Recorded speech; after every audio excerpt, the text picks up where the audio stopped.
আজকে আমরা যে প্রবলেমটা করব দেখো, এখানে বলেছি কি F of M equals to M to the power five plus five M to the power four minus three M plus seven is divided by M minus two, then the remainder is, মানে remainder কত এখানে আমাকে চেয়েছে।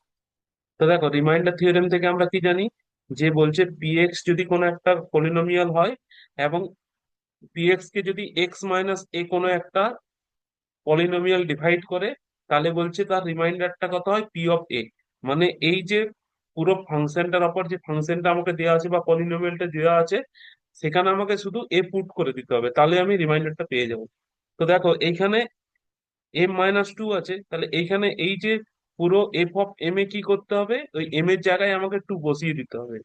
তাহলে দেখো F of two এর value কত হবে, এফ অফ টু এর ভ্যালু হবে two to the power five plus five into two to the power four minus three into two plus seven.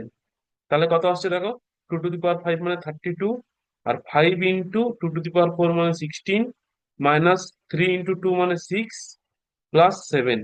এবার আরেকবার করো, দেখো কত হচ্ছে ক্যালকুলেশন, 32 প্লাস 80 প্লাস সেভেন, এই সেভেনটাকে আমি অ্যাডিশন গুলোকে সব এক কাছে নিয়ে চলে এলাম, মাইনাস সিক্স।